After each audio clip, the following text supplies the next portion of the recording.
Hello everyone and welcome back to another episode of Overcoming Graduation with Brian Drury, a show where I work to teach you everything I wished I'd known about habit and mindset to help you create your dream life starting today. Today is another installment of the Morning Commute, where I take my ride to work in the morning to share a short but powerful message with you to help you kick your day off on the right foot.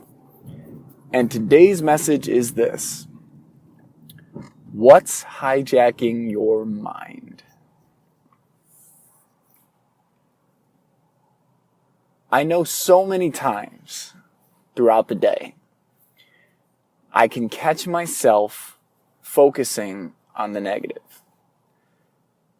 on what's not happening, on how things aren't working, on what needs to change, on the issue, on the problem, on where I feel the lack is. There's so many times where everything was going great by all standards, but yet I would find something to focus on that pissed me off, that frustrated me. Well, no, I need to have that conversation with that person. I need to get my business to this level or raise this up or get more clients or make more revenue. I need to get a workout in. I didn't do my workout yet. And even though I'm having a great day, I'm surrounded by good people, I'm doing good work, I'm doing good things, I got lots done already, even though those things are happening, I would find myself in that little thought. What's really interesting is how small these things could be. Literally the tiniest fucking things. A good example from last week. One of my roommates had put out a pile of clothes for donation, and it was out in the common area, like right outside our rooms. And so I had said he would take it out, hadn't, and we said, okay, when's that going to happen? All right, it'll happen this weekend. It wasn't happening during the weekend. So every day that I was coming in, I would see it and get like a little frustrated by it. And then, deeper than that, so it's not just when I saw it. There would be times where I would be at work or driving around and be like, I bet that donation pile's still going to be there. There's a pile of damn clothes and shoes. That's it. And yet, I'm sitting there allowing this negative thought, choosing to allow this negative thought to hijack my mind, hijack my day, hijack my happiness and my peace, when I could be focused on what I'm doing. I could be present with the people around me. I could be focusing my mind on encouraging my potential and my performance, not creating obstacles and struggle and nuisance and frustration where there doesn't need to be any. Because here is the very interesting thing about human beings. This is a weird contradiction that, as I've studied more about the mind, the body, the psychology of the way we do things, why we implement habits, why we resist certain habits, this is something that has become more and more clear. Now, guys, I'm not trying to pretend to be a doctor or a psychologist or anything by any means, like the Tim Ferriss thing. I'm not a doctor and I don't play one on TV. But I am learning a lot of these things, so I'm working to share these lessons as I learn them. And here is a very interesting and crazy contradiction that exists within human beings. So, we want struggle. We want challenge. We want things to overcome. And we want to be able to share about that. In most cases, what we're doing is we're looking for opportunities to overcome the struggle and share the story.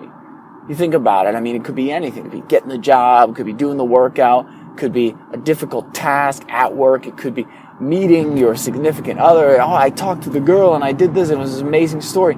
We love those stories. There's a reason we're addicted to those types of television programs that show people living their dream and their purpose, because there is a piece of us inside that goes, I want to realize that for myself. Because we see people living out what we believe to be their purpose, or what they say is their purpose, or what they're an athlete, and so we assume that this is their purpose because they have chosen this. We see them living this out and we go, and there's that flicker inside that goes, that could be me. Not that you need to be a professional athlete or that you need to be a a big financial investor in Wall Street. It's that you could realize your potential. You could do far beyond what you're currently doing now, that you could exceed even your wildest expectations for yourself by putting in the work. And then here comes our beautiful human contradiction. We crave struggle. We crave overcoming resistance. But our minds are programmed to seek comfort and the path of least resistance all the time. This is something I'm learning a lot about in David Goggins' book, Can't Hurt Me. I'm listening to his audiobook, and I had it on for a bit this morning as I was doing my morning routine, getting ready and everything. And he talks about how the human mind seeks comfort. This is something that my mentor, Sean Stevenson, talks about all the time. Like, we want to feel good as human beings. Now, here is a crazy part about the mind, is that the mind doesn't seek comfort as your best expression of you or your happiest or your most fulfilled self. Your mind sees comfort as what is known, familiar, and accessible. So you may be miserable in your current state, and yet you keep repeating the same patterns and routines. God knows I've been there in plenty of areas in my life. That's why I continue to challenge it, because I have seen that it can be changed. But you may feel stuck and you're like, why do I keep doing this to myself? Because the mind is looking at your comfort zone. And right now, your comfort zone might be where you're miserable. And you might be crushing it in certain areas of your life, but in one area, things just feel off, they feel messy, they feel wrong, they don't feel good, whatever. You may be stuck in that loop and you're like, why does this keep happening?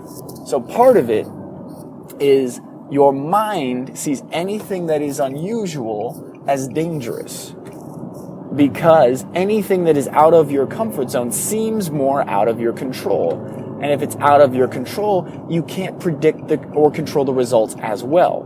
You can't predict the outcome. You can't say with a level of certainty that if I do X, I will get X. And so the mind goes, no, we know if we do this, we will get this. And that familiarity seems safer.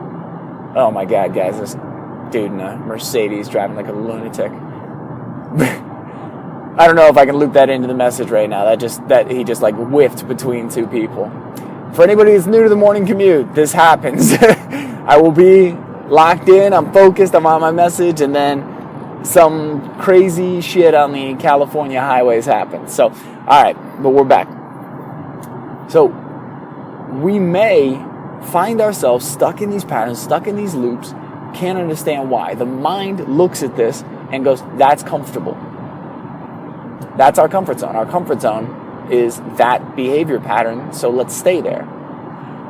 Now, underlying that, when it comes to habit reform, is the identity we choose to assume. Because here is a real interesting thing. Your mind wants to prove you right. So if you choose an identity of, I'm a quitter, your mind will look for evidence of that and look for examples and opportunities to prove you right. And will reinforce the behaviors that will enable you to be a quitter. Or if you say, I always get things done, I take care of myself in the process, and I rest, I recover, and then when I'm up, I'm working full tilt on these things that matter to me because of this is my identity, this is what I choose. Well, then your mind goes, okay, all right, let's prove them right, let's find ways. Now, shifting an identity takes time, especially when it's a deeply ingrained thing, because guys, a lot of us are comfortable in shitty relationships, not just with others, but with ourselves. A lot of us, myself included, got very comfortable for most of my life having an insanely hypercritical negative internal dialogue. That's just a habit. That's something that Mel Robbins talks about in the book, The 5-Second Rule. You're not a negative person. You have a habit of being or thinking negative. So the beauty in that is if it's a habit, all it is something that you have habitually done and chosen to reinforce, which means it can be changed. That's the beauty. So when we talk about all of this today, when you think about where you've gotten comfortable and where your mind is just trying to keep you quote unquote safe, but there's the deeper thing, let's call it your heart, your passion, your intuition, It could be God for you. It could be the universe. It's your deeper knowing. There's all kinds of names for this. But for me, it's like, it's right in my heart. And when I listen to that feeling, that voice, that thing that says there's more, there's something to be done, that the head goes, wait, that could be dangerous. And I'm like, yeah, but I'd rather seek out the adventure than sit in the comfort.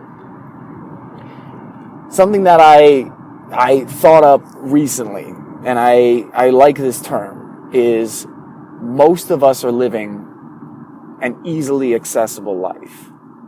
We take what's closest, we take what's easiest, we take what's most readily available. But when we live an easily accessible life, we get easily accessible results. And guys, here's the interesting thing. A lot of people are not just staying comfortable based off their own desires or their own situation. A lot of times we're staying comfortable in shit we don't like because we don't want to be ostracized from the groups that we're in. We don't want to be the one that stands out and says, no, actually, it could be possible. There are times, whether at work or friend groups or family, that we're surrounded by people who are saying, no, it can't, it won't, it shouldn't, or that are just focused on the minute bullshit, that are not just hijacking their own dialogue with the negative, but are going to share that with you and give your mind more opportunities, more little negative thought hijackers jumping into your mind. Oh, the traffic today was terrible. The weather outside is shit. My house, let me tell you, fucking water heater. And then we go, wow, God. And then we start to assume that energy and that identity because we want to connect and relate. But at what fucking cost? That's the thing. Is it like so often, we ask that question now, right now, all right, I'm in my car, I'm alone. We go, is it really worth feeling negative or focusing on all the negative, minute bullshit to connect with people? And we go, no, that's stupid, that's silly. But yet, when we get into those conversations, there's plenty of times where I'm like, yeah, I know the weather, right? And of all people, guys, I fucking live in Southern California now. It's like, I have no fucking excuse to ever complain about the weather ever again. It's like, I used to live in Wisconsin. I used to live in Jersey. I used to live in North Carolina. I have seen crazy weather. I have no excuse. But yet, there are times where it's like the path of least resistance, which again, our mind is always looking for, is just to agree. Tell people they're right. Yeah. Oh. And then we could, yeah, I know. And it's like, wow, we're getting some affirmation. Versus being like, I actually love it. I like a nice rainy day here and there. Because here is the battle that you're fighting that you may not see. And I have to constantly remind myself that this is where the battle lies. The battle is not in having the most people like me. The battle is, or the most people accept me, or most people agree with my perspective, or whatever. Affirm who I am or who I want to be. The battle is in finding myself and finding the joy and finding the love and finding the connection and finding the passion and finding the purpose and being willing to stand out when I'm around people or situations that don't agree with that. I want to find my excellence. I want to discover my potential. I want to strive for my happiness. That's actually what Michael Strahan in his book Wake Up Happy defines. He defines happiness as when we discover happiness when we are striving towards our potential.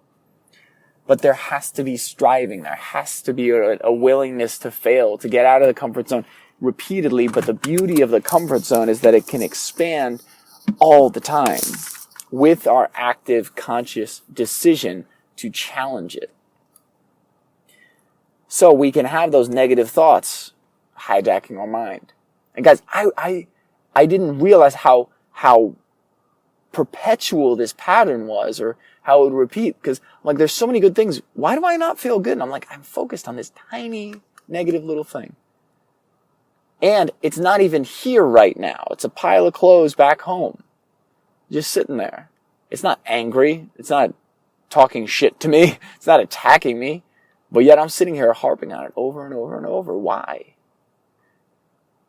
And I realized, in a way, I believe I have developed an addiction to focusing on negative thoughts or feeling the negativity, or, quote unquote, having something to battle. But rather than choose my battles as things that are helping me grow, I'm choosing small little shit to occupy my mind. Because my mind goes, well, we need this. So, guys, I am fighting that fight now.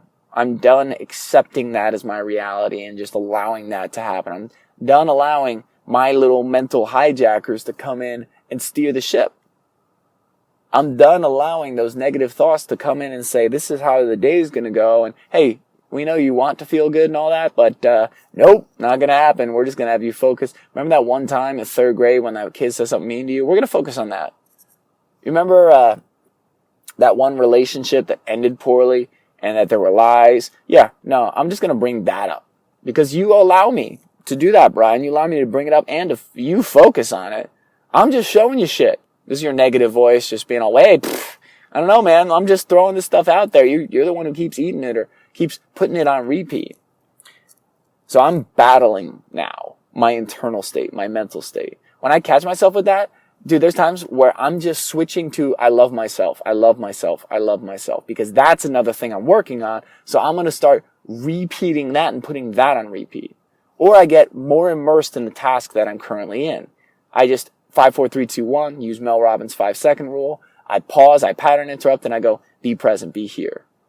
I think about what Michael Strahan said, another quote from Wake Up Happy. He talks about kind of a mental reframe that he does in his meditation where he says, I am here and here is now.